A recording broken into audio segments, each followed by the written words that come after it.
everybody, and welcome in. It is officially episode 2 of In the Bonus. Kim Adams, Ice Young, and for the first time on the podcast, we've got Lisa Carlin joining us. I'm your host, Meghan Caffrey.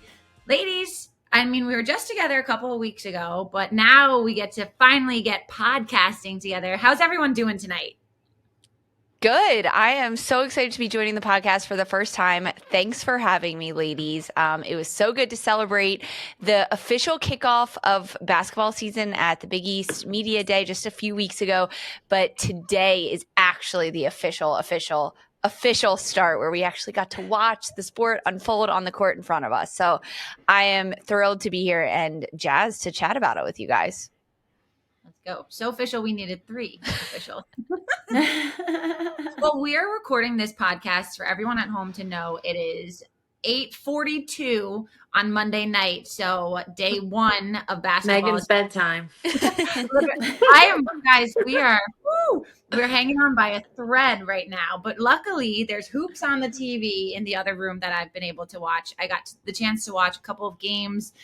Some Big East teams got underway earlier today.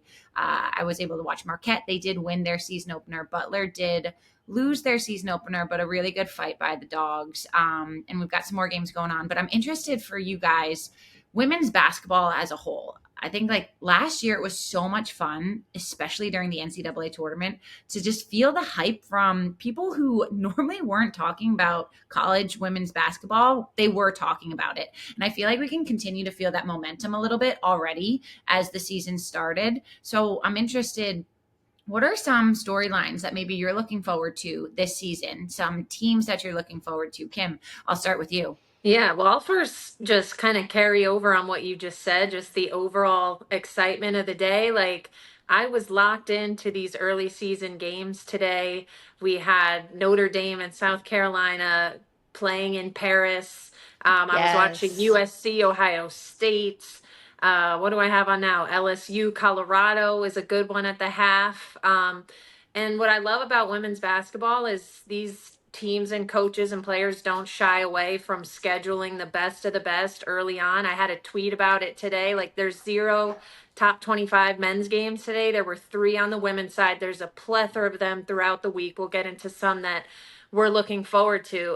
But just, I was so excited today. Like, there's such big stars in the game right now. And then that kind of leads into one of the storylines I'm looking forward to is I just think the overall talent in the game is skyrocketing right now. We have the big name upperclassmen stars. We have Caitlin Clark. We have Angel Reese. We have Paige Beckers making her return. Cameron Brink. These are all names we know. But today I watched 2 freshmen put up 30-plus points in top 25 games in Juju Watkins of USC and Hannah Hidalgo from Notre Dame. And then crazy highlights from Malaysia Fulwiley, also from South Carolina. So I just think with this boom in women's basketball, it's all trickling down to the overall talent.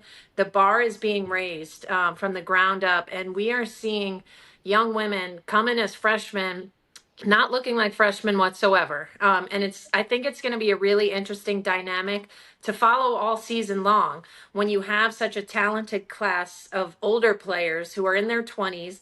And then you have players like I just mentioned. We'll be seeing a lot of them within the Big East. KK Arnold, Gino Auriemma was praising her to us at Media Day. We're excited to see her debut this week.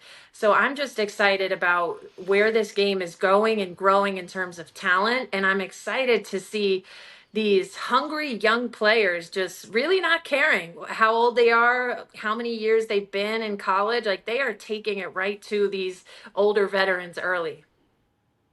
And you have to think with that too. What I love is it's just, you continue to see, like what you're saying, that trickle down a little bit, right? Where you have these hungry, talented freshmen, and now they're going up in practice against these vets who are some of the best women's basketball players we've seen in a minute. And it's just like, it makes you excited. You don't want to get too far ahead of yourself, but it makes you so excited for them, like when they make the jump and they're then the upperclassmen, and how it just continues to get better. Exactly. There's so much talent across like the landscape of women's basketball right now. I mean, Kim, you touched on the game happening in Paris earlier today between South Carolina and Notre Dame.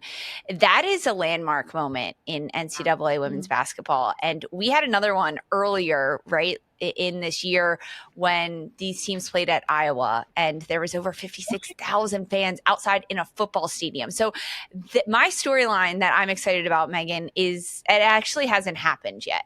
I am excited for all the records to be broken this year in viewerships on national televised women's basketball games, in attendance of fans showing up, in moments going viral of these players breaking records and completely shattering them, whether it's in a season or at their school, in their conference, or in the NCAA overall. I think that, I mean, it, honestly, Kim, it piggybacks on what you're saying about all the talent that there is right now. We are going to see history being made this year across the board. And there's a lot of transfers that I'm excited about this year that have moved around where they've had success at their first schools and now they're leveling up or just changing structure, and how are they going to fit into a different lineup and under a different coach and with different players, and what aspects of their game are going to have to grow a little bit more. And there are going to be growing pains, but watching that happen, I mean, even looking across just the Big East, all the transfers that have come in and out of these different teams, there's some teams look entirely different. And that's something that truly excites me. How do they fit into their conferences and disrupt the flow of everyday Big East play or SEC play, whatever it might be? And this year is going to be one that has waves that kind of like wake out and trickle down throughout college basketball. And I am so excited for that. Ice. Lisa is speaking your language right now. She's talking about the transfers. Come on now.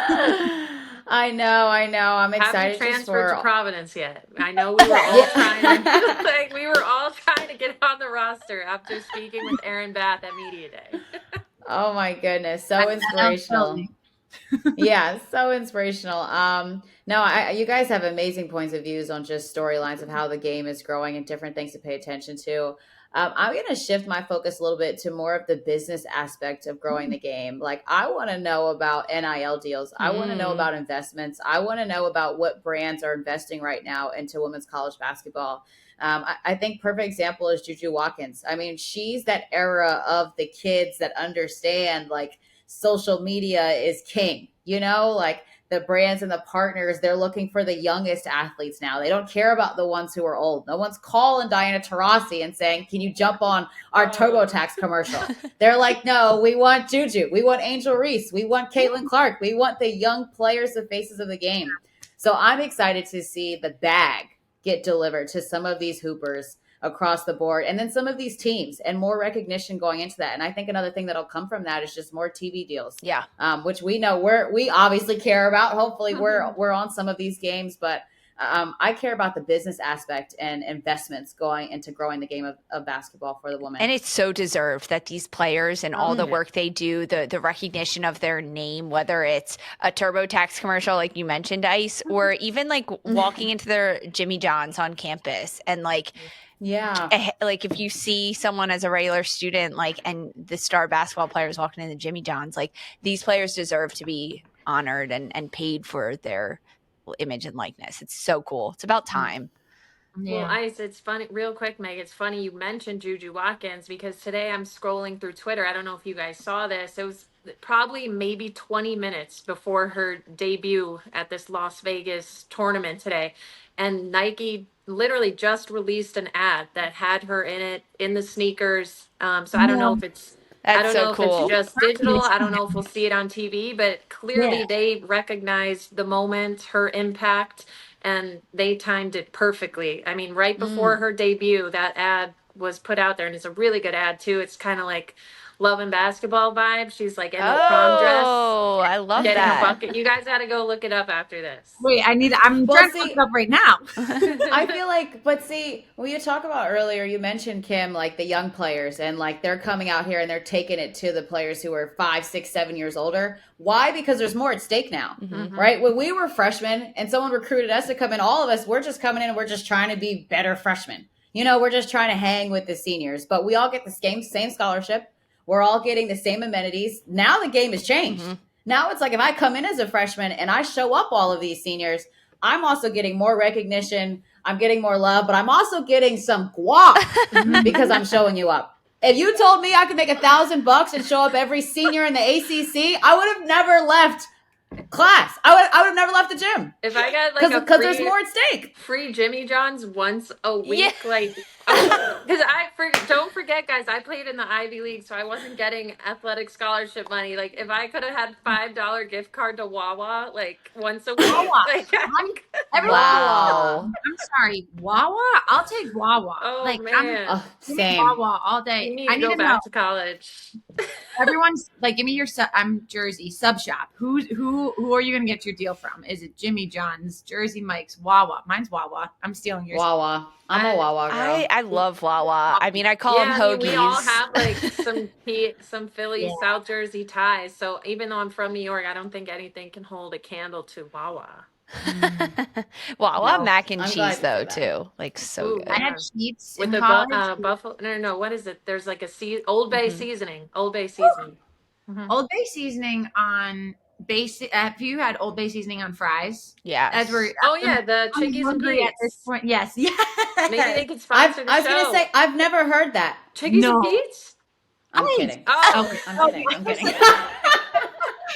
I was hey, like, we whoa. can start working on our own NIL deals for in the bonus. Like, let's go. Let's get these I got a year. sponsorships. I got a year I will wear eligibility the left. shirt. Somebody sign me up. Let's go, Ice. Let's go. We're getting you signed up. We're gonna start watch out. By episode 3, we're gonna have merch. We're all I wore blank for a reason. Like, I'm waiting for someone to pay me to put the logo on. Let's go. No, I can't wait for it. Real quick, I do want to take a break from this and hop over to our interview because earlier today, Ice and Kim, you guys were able to interview ESPN WNBA and college basketball analyst Monica McNutt. She joined you two on episode 2 of In the Bonus to talk about her new role as the radio analyst for the New York Knicks, how she views the state of women's college basketball, and more. Here's Ice and Kim's interview with Monica. Listen, this is our second official episode of In the Bonus. We brought you one of the best guests that you're going to find across the country. We did not play. We have a former Georgetown Hoya here representing from the Big East. We have the New York Knicks radio analyst. We have one of my good friends in the industry. We have inspiration. We have laughter. Like, I don't know. I could go on and on and on, but I'm just so happy you decided to join us and be our first guest here. Thank you. No pressure, Isis and Kim. It's good to be with you guys. It's always important for me to stay tapped in with the Big East. It is a place that just shaped, molded me, and then Val Ackerman helped throw me the first lob when I was trying to get into business. Shout out to Val. Oh, we love that, Monica. We know you're so busy. We'll get into what you've been up to. So we really appreciate you taking a little time for us. For sure. Okay, let's start with the corny side of basketball and the NBA. You are in the NBA. Yeah, because we're all women's college basketball here. So we're going to start with the corny side, get that out of the way, and then we can dive into the things that we really love and care about. But no, congratulations on your new job as Knicks radio analyst. What do you like about covering the NBA? How is it different? And how is radio different? Because we know we see your beautiful face all the time, but on radio, now we're just hearing your voice. All right, so I'll start with the difference between radio and TV. I personally love radio because you cut through all the noise, right? Like, y'all know TV, you gotta have your makeup on, the lights, you gotta do this, that, the other. Radio really allows you to cut through the noise and just get to the ball. I love that. And I think for me, because my roles with ESPN include talking about the league at large, traveling with the Knicks as a part of their radio is just helping me take leaps and bounds as an NBA analyst in totality. So I'm pumped about that part. And then what was the first question? I forgot. Just covering NBA, difference in, college basketball lands. I know you've been doing it for a little bit, obviously, as personality host, but specifically now following an NBA team. So let me tell y'all, candidly, you go to these hotels that are NBA caliber hotels, right? The Four Seasons, the Ritz, like all these swanky hotels. I have to remind myself that I'm not on vacation when I wake up because I'm like, this bed is amazing. Where am I? What's happening? It's like, wake up. You have shoot around. You have a game. You have XYZ to get done. Snap out of it. So that's a big perk. Just in terms of the cities we go to, the caliber of expense that the NBA plays, that's definitely a big perk. But I do think beyond that, and I don't take this for granted. I know you guys can appreciate it as hoopers. I love the college game, but the NBA, they do so many things right and still make plays, right? Mm-hmm. Like you'll find yourself like, wow, everybody's in perfect help position, like, and still whoever went and got a bucket because they are that talented. And so I think for me, watching the X's and O's at that high of a level, I'm always learning. Like I'm always learning, and so it's been really dope. And Monica, we've been admiring you, applauding you, really the last 1 to 2 seasons. It seems like if we turn on an ESPN network, like you're on it, doesn't matter, like the sport, the show, the time, like we might see you like 2 times at once, like just time traveling somehow. That's embarrassing that happens, Kim. Just what has kind of the last couple of years been like for you? Because as you said, we all know how this business works. We're grinding, we're working side jobs. So to see everything kind of coming to fruition, and I'm sure you're still building and have higher aspirations, but what has the last couple of years been like for you with this career development? Man, Kim, that's a loaded question. So it's been a lot of fun. I do not take that for granted, but I have found myself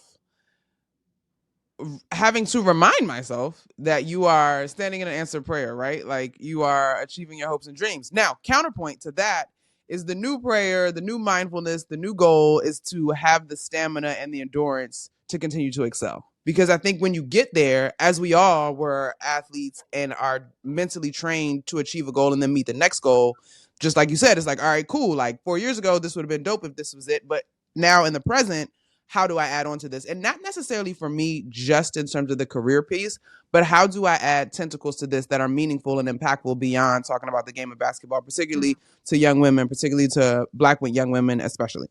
Love that. Okay, now to the basketball we really love and care about, women's basketball. Women's college basketball. We're seeing just new things pop up all the time. I mean, Iowa and DePaul played in front of 55,000 fans outside a couple of weeks ago. Right now, South Carolina and Notre Dame are in the middle of their game over in Paris. Score update, it's 81-51 in favor of the Gamecocks. I don't think we saw that in a top 10 matchup so early in the season, but this is why you do these things early. But just landscape, the way in which it's growing. What do you love about it right now, and where can we continue to push forward to? I just love the eyeballs, right? And I love the overall growth of the game. Excuse me. I think last year being a part of the Final Four, mind you, we love the basketball. We had the opportunity to talk with both teams, Iowa and LSU, by the time we got to the national championship game. Like, y'all, I'm literally in Dallas just enjoying it, right? Like on the way there, there's 2 times it happens where there's men in their probably mid-50s, middle-aged white men telling me about the women's Final Four and how excited they are and how much they've enjoyed the coverage, right? And I was like, what alternate universe am I living in? Like, but this is amazing, right? And so for me, having listened to both Caitlin and Angel talk about how they grew up with playing with their brothers and their cousins and they talk trash, like the outside noise that surrounded that Final Four was so far from my mind that I didn't even realize it until the next day. And so for me, there was something so beautiful that I could appreciate that, right? Of course, it took a little bit of a nasty turn, but I also didn't hate that you woke up on Monday morning and a conversation around the women's Final Four was leading talk shows, First Take It Up, whatever you want to say you were watching, right? And so I think what is unique, and I got to give a shout out to this generation of athlete, is how well they've been able to handle it all. Because excited as we are as media members about the growth, and that does come with more scrutiny for us as well, but the primary scrutiny is on them, right? Good, bad, and ugly. and the indifferent. And so I just give a tip of the cap to these young women and young men, but we're talking young women specifically, the way that they have navigated this space. I can remember the conversations about NIL being, it's going to become too distracting and wop. And here they are. They've managed to navigate it in a way that is beneficial for them. So I am pumped about the growth of the game. I will say, and don't tell my bosses at the 4-letter network this, I would like to see, and I guess you got to give a shout out to Fox, and I know they're a partner with the Big East, more competition for broadcasting the games, right? Like the Big Ten Network now has the big deal with NBC, which I think is dope. Obviously, Fox has a piece of the Big East. Like ESPN has a bunch of different things that they do. But I think that will only continue to support the growth. And Don Staley has talked really candidly about this. More outlets vying for the opportunity to broadcast is just going to be better for the overall product.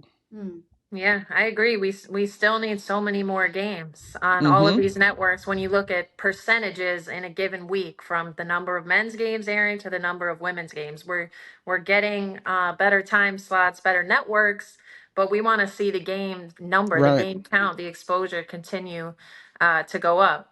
So Monica, we know you've been deep in the NBA these first couple weeks. Hopefully, we'll be seeing you back on some college basketball I hope coverage. so. I'm trying to make it work.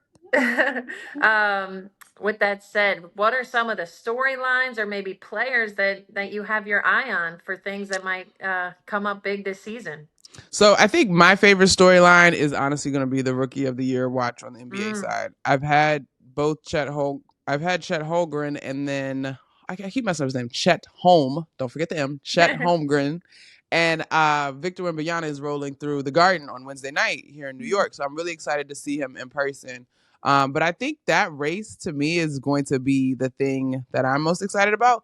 I am very much looking for the next young team, looking for the next young talent. And not to knock the all-stars that are all in their mid-30s. They're great. But for me, guys that can compete at that level now, it's just super intriguing. So I think that's one of my favorites. Obviously, if you look at the East, Boston or Milwaukee, what's going to happen there?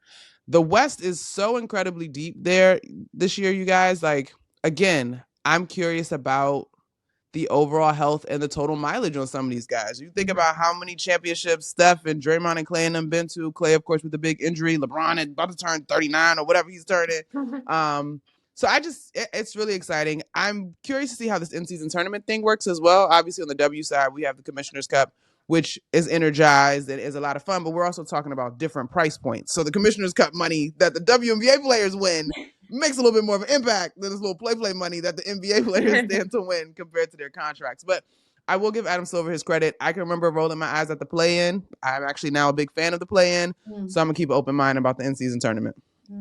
I love the in-season tournament just besides the courts. I'm not sure. Oh, the courts are horrible. Who dropped what ball and where? But I'm convinced it's a marketing thing, though, Isis. Like, you had to know those are hideous, right? You had to know they were can't be good. Yeah, like is it that they're so bad that we're forced to talk about them, and then you get more? Because sometimes that's like reverse marketing. I don't know. That's my theory. I've signed me up for that one.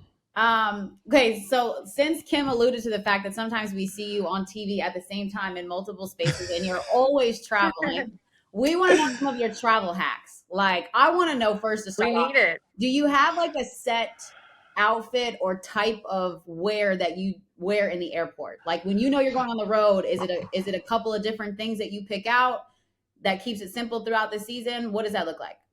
I have like 3 sweatsuits in rotation for the airport. Like and I know like the girls on Instagram, the real travel hack girls will be like, travel in your boots and your suit because it'll take up space in your suitcase. No, pass, not doing that. Like, I will say recently I've got into the habit of my workout kicks are my travel kicks, which puts a little bit of pressure on because now I'm like, I got to find decent looking workout shoes.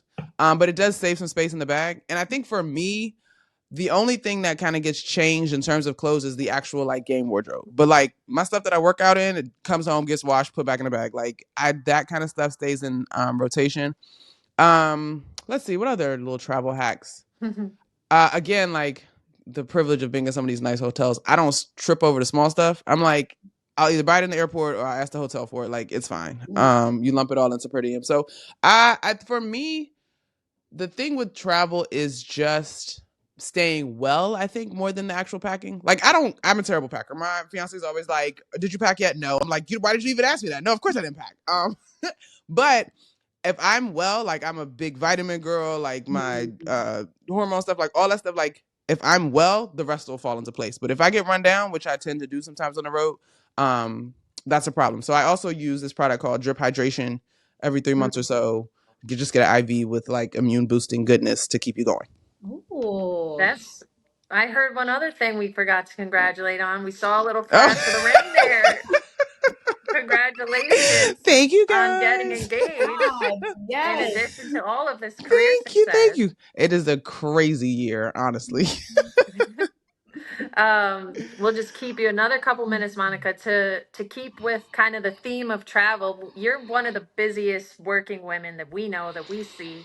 When you do have a day off, or maybe it's the luxury of a full week off, what can we find Monica McNutt doing? Listen, deliberately doing nothing. Like, if I tell my people I'm doing nothing, it's not for you to fill it up. Like, I'm doing nothing. Like, this weekend, in a rare sighting in the NBA season, we had a Saturday and Sunday off together. And Saturday, I was like texting one of our homegirls, like, if you want to come by and just kick it at the house, fine. And she's like, oh, I'm going to brunch. You want to go? I was like, no, I have zero desire to go to brunch.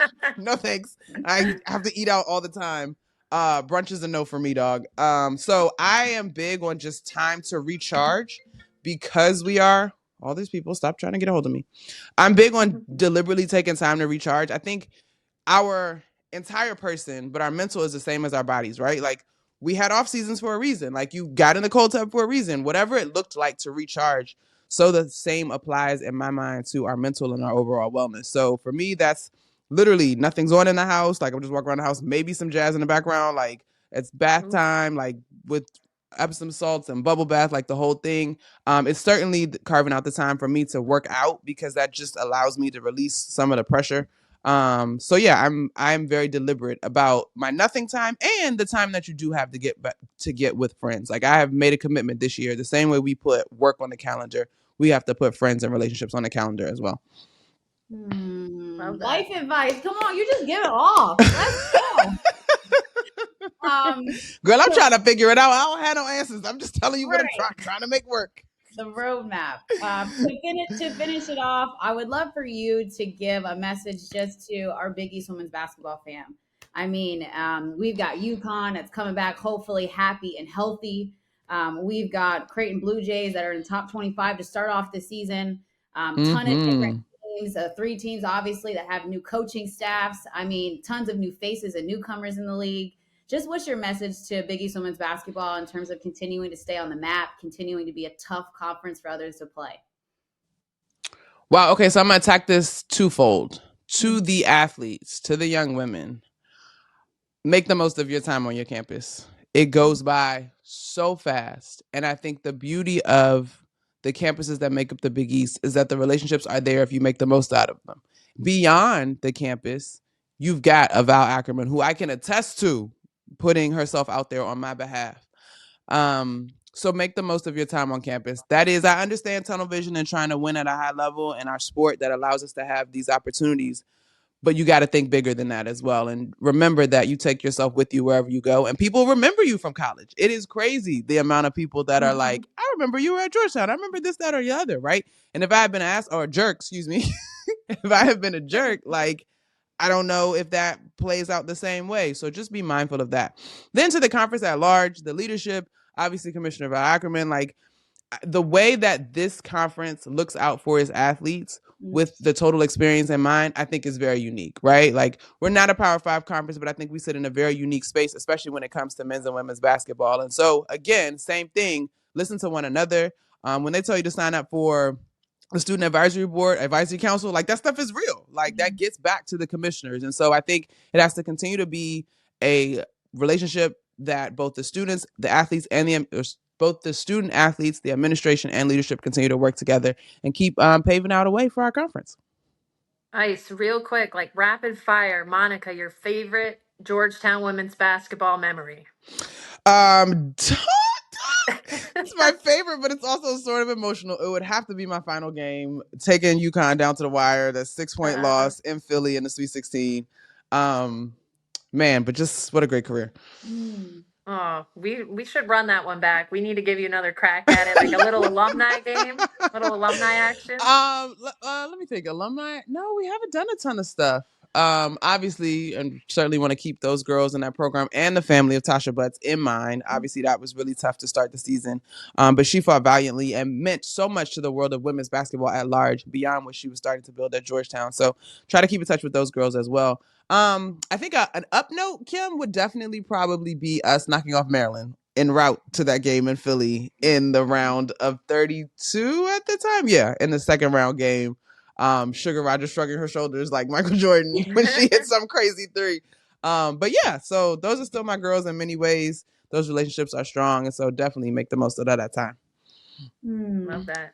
Monica, thank you so much for your time. Thank you for what you're doing in the game on the women's and the men's side. Thank you just for your connected love and the way that you pull as you climb. We know from knowing you and how you inspire us and you pull us. So just thanks so much for your time and what you're doing. And we are proud of you. We're always rooting for you. Yes, we are. And we're thanks, always you guys. rooting for you. Yeah, thanks for having me. We got to keep our biggies. You know what I'm saying? We got to keep looking out for one another. So I really appreciate you guys having me. Monica will be calling Knicks games on 98.7 FM ESPN New York for the 2023-24 Knicks season, and she continues her duties as pre- and post-game analyst for select MSG Network's Knicks telecast as well. And what an incredible Big East alum to think that Monica, her passion for Georgetown is there. Like, she's never going to lose that. And it's so cool. It's so special for us being representatives of the conference to have someone like Monica come from being a star in the league to now just continuing to be a trailblazer in not only women's basketball, but obviously now in the NBA as well. How much did you guys enjoy your conversation with her?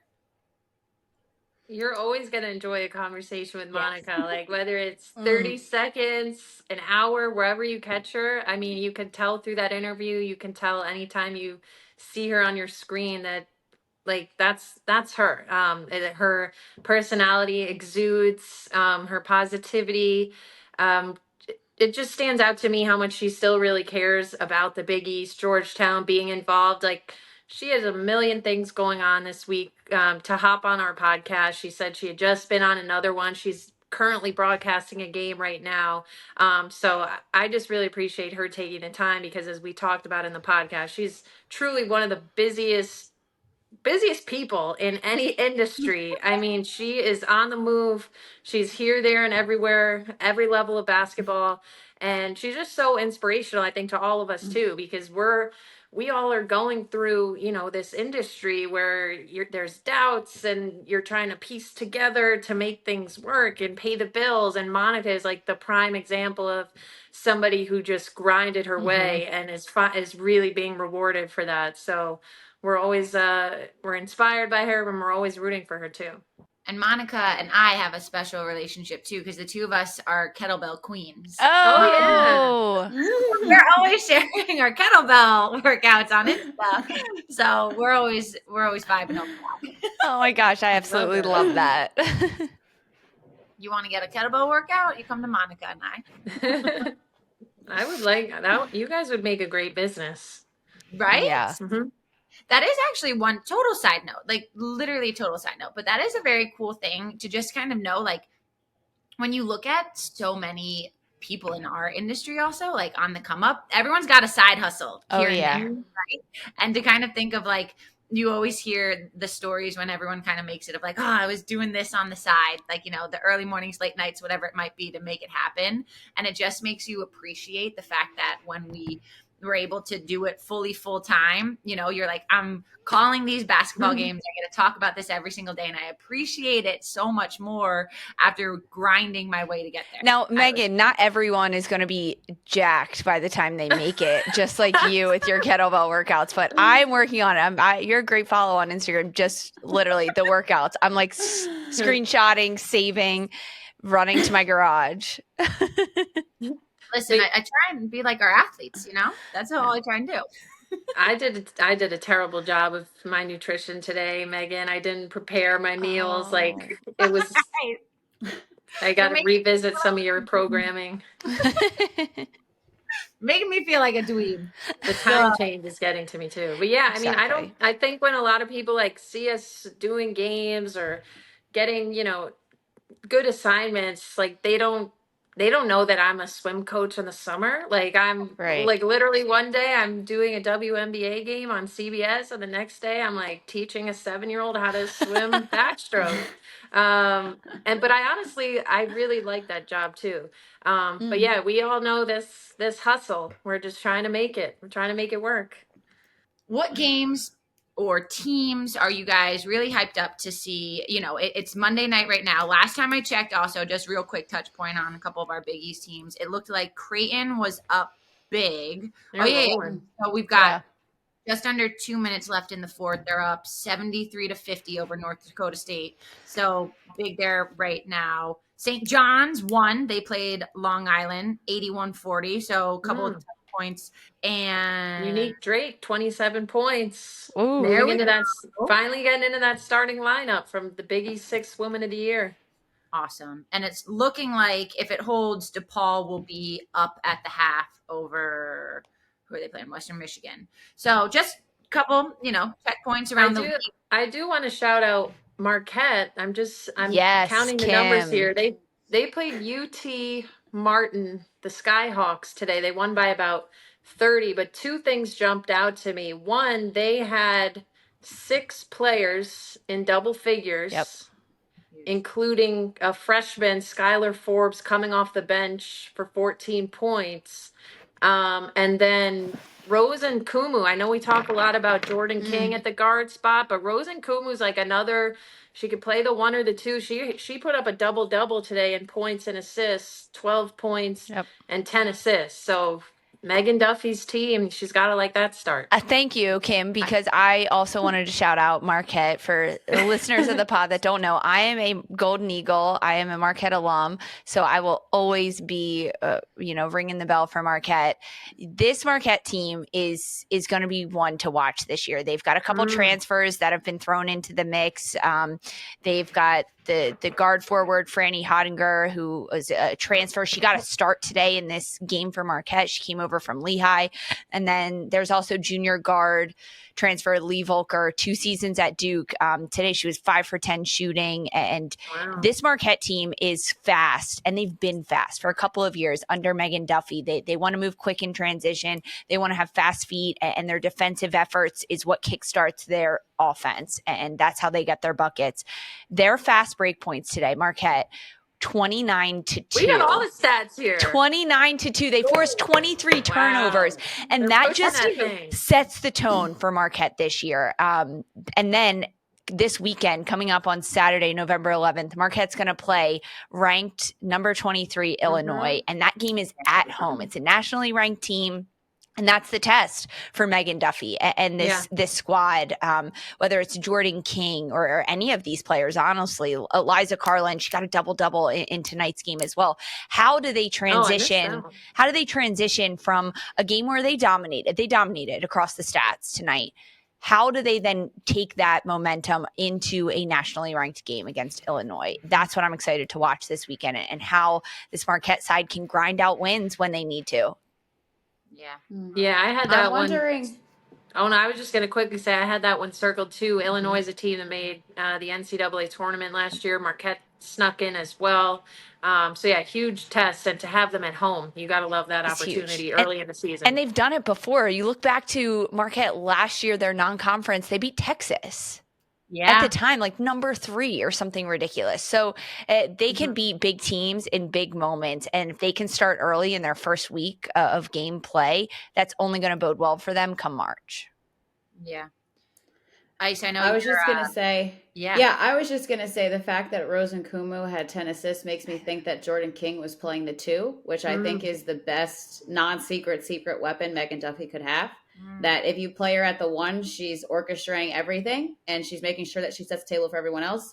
But if you can play her at the 2 consistently, now she's setting her own table. And now you can tell her to go get you 20, 25 a game. And like Jordan King has now become another player, like another level of a player. So I'm curious if but she's already a weapon as a point guard. But I think if you give her like the real 2 mindset, I think they could be could be real different. In terms of games to watch, I always like Coach Tony Bozzella at Seton Hall, and just the way he sets up his non-conference. Like, he's just not afraid to play quality teams. So they play Iona this week, which is a well-coached team.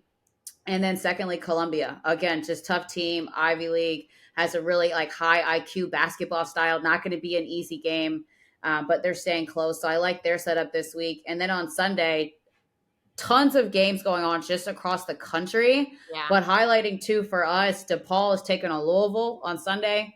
Not ducking any smoke early, seeing Jeff Walls early. I love it. And then UConn also as well. NC State is always a really good matchup. I love an NC State team. Like, they just continue to put together high quality. And they're always big with their size. I'm interested to see what their post players look like, and how the Huskies obviously look. Oh yeah, Yeah, I had that Columbia game marked too, because if you guys remember when we were talking to Tony, and he's, how do I get this team to the NCAA tournament? He mentioned some early non-conference games like this, games they've lost in the past, and those type of losses have been why they've been on the bubble and have fallen to the wrong side of the bubble, and have been NIT bound. So yeah, Columbia is a team that has been knocking on Ivy League championships under Megan Griffith the last couple of years. The Ivy League has been really strong, top 3 teams the last couple of years. So that's going to be a good test for them. I had those games you mentioned too. Just excited to see this new look DePaul team against such a big time opponent early on. How quickly can they gel? Louisville, a team I learned this last year. I called a Louisville game. I don't know how you guys say it. We're all from the Northeast. I was told I had to say it Louisville on the broadcast, or I would get yelled at. So I actually pronounced it Louisville. So I'll say it like that. But I mean, they're a team that lost Haley Van Lith to LSU. So did DePaul and Isamaro to LSU. So they're retooling a little bit too. So it's 2 teams trying to figure themselves out a little bit. But really excited to see what Doug Bruno does with this group. Last 2 games I had that I'm looking out for more on a national scale, big time matchup Thursday night. 2 Final Four teams from last year, Iowa and Virginia Tech. I think it's a neutral site game. I think it's in Charlotte, I saw, which is obviously closer to Virginia Tech. But 2 Final Four teams, Caitlin Clark, Georgia Amore, Liz Kitley, all like player of the year type candidates. And then another good one, Sunday, Indiana at Stanford. Ooh. Mackenzie Holmes versus Cameron Brink, 2 of the elite centers in this league. And Stanford, a team that's dipped a little bit lately in the last couple of years from where they're accustomed to being, which is Final Four and contending for titles. And Indiana, a team that has narrowly missed the Final Four in the last couple of years. So that's a top 15 matchup also on Sunday. So as I led off with, kudos to these women's coaches, players, teams, not shying away. And I think this is what you want. Like, if you lose a game by 2 to a top 10 team on the road in November, like, you're looking at that as we're going to be better for it come March. So I just love these high profile games that we're being treated to in the first week of the season. It really is such a treat. Like, you look across women's basketball and it's ranked matchups. It's great storylines. I mean, it's exciting. And to your point, Kim, it's credit to the coaches. The coaches just being so excited and confident. I think that then as a player, you get even more buy-in, right? Because you're like, my coach trusts in us, believes in us, right? They want to see us playing the best of the best quality opponents in whichever league you're going up against in the non-conference that makes you better. I love it. And all the different systems as a player, when you're going up against the different systems this early on in the season, you're being exposed to so many different elements of the game that for these transfers, for these young freshmen coming in, they are able to take the steps 2 at a time to get to the top and to learn and to ask those questions because they're being exposed to it so early on. And so many coaches, when they're building their non-conference schedule, they look at systems and styles of play from these different teams and which ones can maybe mimic some of what they'll see in conference play, whether that's Big East or whatever that may be, except at a different level and from a different opposition. That way, then you can take pieces and bits from your non-conference schedule. And then when you go up against certain team in conference, you can draw those parallels to the team and help the players make it less of a learning curve throughout the season. Yeah, I think that's a great point, and I think that also just prepares teams for postseason because when you're playing conference opponents, you see them 2 or 3 times a year. Exactly. When St. John's is playing Seton Hall, you know the style you're going to get, whether a couple different players are different from year to year. When UConn is playing Marquette, they know the type of team that Megan Duffy is bringing. So these early non-conference matchups really challenge your preparation, your attention to detail, how quickly you can shift from opponent to opponent in different schemes and game plans. So that's a great point, Lisa, in terms of challenging yourself with these games now when you're going to see these win or go home games against opponents you have not seen all season in March. Well, I think the non-conference is just all about you.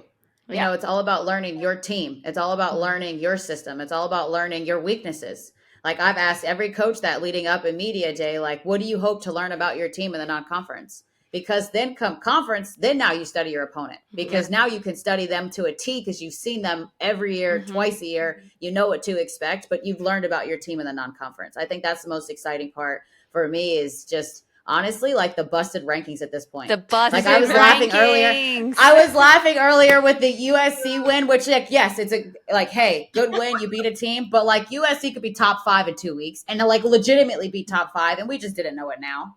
Yeah. So I just love all the busted rankings of like someone's just going to rise that's not even ranked right now. And in 2 weeks, we're going to be like, oh my God, they're top 10. And like, how the heck did we not see this coming?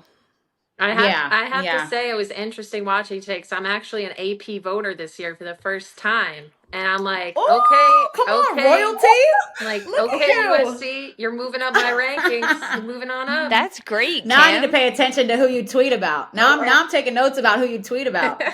I'm like, ooh, how'd this team sneak in the top 25? Yeah, Kim, that's like such a cool flex. That's awesome. Yeah, it's fun. I think it's a good way to get back to the game. Like I'm somebody who really watches these games and is in tune with what's going on. So if I could provide somewhat accurate or informed rankings and help the sport, I'm all for it. Girl. That's awesome. I love it. I love it. Ladies, I think that's a wrap, right? I mean, my bedtime is creeping up.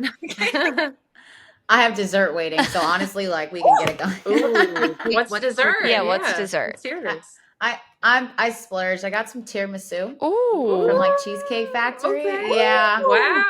I needed a little like celebration Monday. I've had good things happen, so how I celebrate good things is normally with like dessert or like a little treat. Wait, you were just on the Big East women's soccer final. Yes. Congrats. Oh, girl. I'm officially a soccer girl, Lisa. Like we are in it. Welcome. I love it. I love it. I love it. Now for men's, right? Or are you on? We're doing men's too. Or no you know what, Meg? Thanks so much for asking me that. I am not on the men's, but I will be next year. Okay. Don't worry about it. Yeah. Yep. Love that positivity. They won't get enough of me. That's awesome. You deserve that tiramisu. Enjoy it. Did we get a side of like vanilla ice cream too? I like we did not splurge. We just splurged. Okay. That's next week. Next week, splurge. Next week, yeah. We'll do both. Anyone else having dessert or no? I still have some Halloween candy in the fridge. I already ate the Reese's for as I told you, like my very poor meal planning today. I grabbed a couple of Reese's at random points throughout the day.